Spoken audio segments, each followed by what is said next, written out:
దాంతో అతను రీసెర్చ్ చేశాడు. ఈ అమ్మాయి ఎక్కడ ఉండొచ్చు, ఏంటి, ఆ టెంపుల్ దగ్గరలో ఎక్కడ ఉంటుంది ఏంటి అనేది రెక్కీ చేయడం మొదలుపెట్టాడు.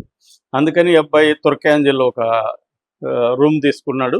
అక్కడి నుంచి ఈ అమ్మాయిని ట్రేస్ చేయడం, రోజు బైక్ మీద రావడం, ఆ ఏరియాలో తిరగడం, ఇలాగ చేయడం మొదలుపెట్టాడు.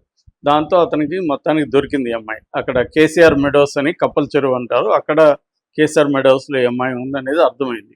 అర్థమైనాక ఎవరెవరు ఉంటారు, ఏంటి, వాచ్మెన్ ఎప్పుడెప్పుడు ఉంటాడు, ఇవన్నీ కూడా స్టడీ చేశాడు. సో వాచ్మెన్ లేని టైంలో వీళ్ళు ఉన్నప్పుడు వెళ్ళాలని డిసైడ్ అయ్యాడు.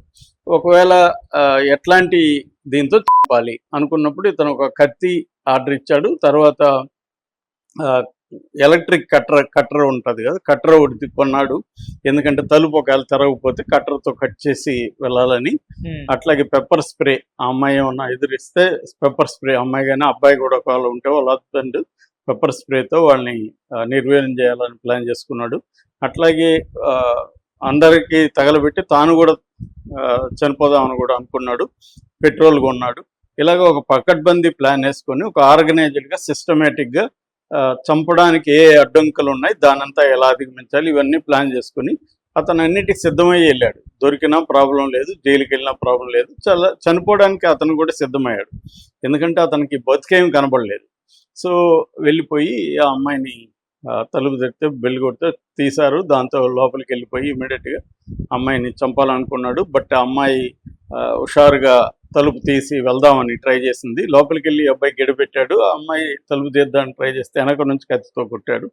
దాంతో కుప్పగొల్లిపోయింది. అక్కడ నుంచి కొన్ని చిన్న చిన్న చాకులు కూడా ఈ అబ్బాయి కొనుక్కున్నాడు. ఆ చాకులతో పొడిచాడు. ఈ లోపల వాళ్ళ అత్తమ్మ గట్టిగా అరవడంతో కేకలేసి ఆమె తలుపు తీసి గట్టిగా అరిసింతో పక్కన వచ్చేసారు. దాంతో వీడు భయపడి పోయి బాత్రూంలో దాక్కున్నాడు. ఈ లోపల పోలీసులకు ఫోన్ చేశారు. పోలీసులు వచ్చారు. ఆ అబ్బాయిని మొత్తానికి, అబ్బాయి నేను కూడా తగలబెట్టుకుంటాను, నా దగ్గరికి రావద్దంటే మొత్తానికి అబ్బాయిని కౌన్సిలింగ్ ఇచ్చి బయటికి తీసుకొచ్చారు. సో ఇది జరిగింది. ఆ అబ్బాయి ఏమాత్రం పశ్చాత్తాపం లేదు. నేను అన్నిటికీ రెడీగా ఉన్నాను సార్, నేను ప్లాన్ చేసుకునే చంపాను, ఎందుకంటే నా జీవితం కంప్లీట్గా నాశనం అయిపోయింది, నేను అందుకని దేనికైనా రెడీగానే ఉండి చంపానని చెప్పాడు. దాని తర్వాత వాళ్ళ హస్బెండ్ శ్రీనాథ్ వచ్చాడు. అతను బాధపడ్డాడు. ఎందుకంటే కొత్తగా పెళ్లి చేసుకున్నాడు, ప్రెగ్నెంట్ వైఫ్. సో వెళ్ళి ఎందుకు చంపాడు ఏంటి తెలియదు, ఎవడో చంపాడు అనేది ఆ బైక్ ఉంది. కాబట్టి అతను వెళ్ళి పోలీస్ స్టేషన్ కంప్లైంట్ ఇచ్చాడు. దాని తర్వాత అతనికి ఈ స్టోరీ అంతా తెలిసింది. అప్పటి వరకు ఈ అమ్మాయి చెప్పలేదు, దాచిపెట్టింది. సో ఈ అమ్మాయి చేసిన 2 తప్పులు నెటిజన్స్ చెప్తున్నది ఏంటంటే, ఒకటి ఆ అబ్బాయి మీద, మహేష్ మీద కేసు పెట్టింది. విడాకులు అయిపోయినాక ఆ కేసు విత్డ్రా చేసుకుని ఉంటే సరిపోయిండేది. ఆ అబ్బాయి కెనడా వెళ్ళిపోయాడు. ఈ అమ్మాయికి ఆ అబ్బాయికి టచ్ ఉండేది కాదు, అది క్లియర్ అయిండేది. అట్లాగే భర్తకు కూడా నాకు ఇలాగ అయిందని చెప్పుంటే అతను పెళ్లి చేసుకుంటాడా లేదనేది వేరే విషయం, కనీసం క్లారిటీ ఉండేది. ఇవాళ భర్త శవాన్ని కూడా క్లెయిమ్ చేయలేని పరిస్థితుల్లో భర్త ఉన్నాడు. ఇటు ముందు చేసుకున్న మహేష్కి ఈ అమ్మాయి అన్యాయం చేసింది, రెండోసారి చేసుకున్న శ్రీనాథ్కి ఈ అమ్మాయి అన్యాయం చేసింది అనేది వీళ్ళ నేరేషన్. బట్ ఆ అమ్మాయి పాయింట్ ఆఫ్ వ్యూలో చూసుకున్నప్పుడు ఆ అమ్మాయిని నిజంగానే వేధించి ఉండొచ్చు అతను, తెలియదు కదా మనకు. ఆ అమ్మాయి వైపు నుంచి స్టోరీ అనేది బయటికి రాలేదు, ఈ వీళ్ళిద్దరి స్టోరీనే వస్తుంది. ఆ అమ్మాయి అసలు ఎందుకు అలా చేసిందో ఏంటో మనకి ఆ అమ్మాయి పాయింట్ ఆఫ్ నుంచి, ఆ అమ్మాయి పర్స్పెక్టివ్ ఏంటి, ఆ అమ్మాయి స్టోరీ ఏంటి తెలిస్తే మనం అనలైజ్ చేయొచ్చు, కానీ అది తెలియదు. మామూలుగా ఇలాంటి క్రైమ్ స్టోరీస్లో కొన్ని యాంగిల్స్ మాత్రం మనకు తెలుస్తాయి, అన్ని యాంగిల్స్ తెలియవు. దానివల్ల మనం ఒక వైపు తీసుకోవడం అనేది మూర్ఖత్వం అవుతుంది. ఎందుకంటే ఎప్పుడైనా సైడ్ తీసుకోవాలనుకున్నప్పుడు అన్ని సైడ్స్ నుంచి మనకి ఇన్ఫర్మేషన్ అనేది అక్యురేట్గా ఉంటే దాన్ని బేస్ చేసుకొని మనం మాట్లాడచ్చు. సో ఆ అమ్మాయి ఎందుకు చేసిందో తెలియదు, నిజంగానే ఇతను వేధించి ఉండొచ్చు, వీళ్ళ తల్లిదండ్రులు వేధించి ఉండొచ్చు, అందుకనే అమ్మాయి కేసు పెట్టి ఉండొచ్చు. కాకపోతే ఇక్కడ ఏంటంటే చాలామంది అమ్మాయిలు కూడా ఈ మధ్య కాలంలో ఒకటి భరణం కోసం, రెండోది రివెంజ్గా ఈగో ఫీల్ అయ్యి రివెంజ్ తీర్చుకోవడం కోసం కేసు గట్టిగా నిలబడుతుందని చెప్పి అమ్మ నాన్నల మీద, ఆడపడుచుల హస్బెండ్ల మీద, అందరి మీద కేసులు పెట్టేసిన సంఘటనలు ఈ మధ్య బాగా పెరుగుతున్నాయి. దీన్ని హైకోర్టులు, చివరికి సుప్రీంకోర్టు కూడా పోలీసుల్ని ఆదేశించింది.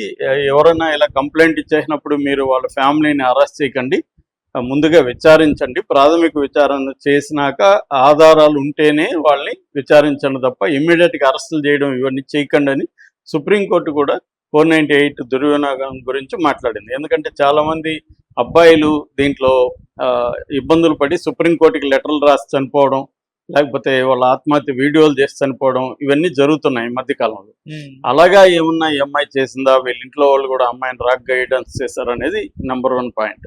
నెంబర్ 2, శ్రీనాథ్ని ఎందుకు మోసం చేసింది అంటే ఆబ్వియస్ అది.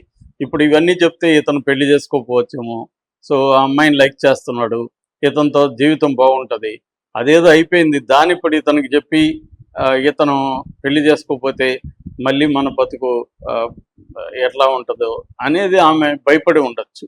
కాకపోతే ఏంటంటే ప్రాక్టికల్గా ఆలోచించినప్పుడు ఇవాళ ఇట్లాంటి దాచడం కష్టం కూడా.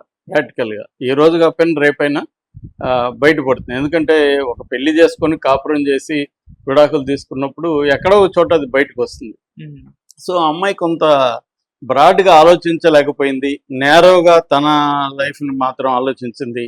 సరైన గైడెన్స్ కూడా అమ్మాయికి ఉన్నట్టు లేదు. ఇది అమ్మాయి ఏదో తన కావాలని ప్లాన్ చేసుకొని మోసం చేద్దామని చేసి ఉండకపోవచ్చు. తనకు భయపడి ఒక మంచి జీవితం మళ్ళీ మన ముందు ఉంది, ఇప్పుడు మనం అది చెప్తే అది రూయిన్ అయిపోతుంది అని చెప్పి కూడా చేసి ఉండొచ్చు. కాకపోతే ఓవరాల్గా ఏంటంటే ఇవాళ ఆ అమ్మాయిలు కూడా కొంత ప్రాక్టికల్గా ఆలోచించడం అవసరం. అమ్మాయిలైనా అబ్బాయిలైనా ఈగోకో రివెంజల్కో వెళ్తే ఫైనల్గా ట్రాజిక్ ఎండ్సే ఉంటాయి. దీంట్లో కూడా అదే జరిగింది. ఇప్పుడు మహేష్ ఉన్నాడు, అతను రివెంజ్ పెట్టుకోకుండా కెనడా కాకపోతే ఇవాళ ఇండియాలో కూడా ఆపర్చునిటీ వస్తున్నాయి. ఎంటెక్ ఆస్ట్రేలియాలో చేశాడు, ఆస్ట్రేలియా, జర్మనీ, ఇలాగ యూరప్ ఉంది, వేరే దేశాలు ఉన్నాయి. ఉమ్, సరే దేశాలకు పోకపోయినా ఇక్కడ పని చేయొచ్చు, కొంతకాలం తర్వాత కేసు కూడా నిలబడదు.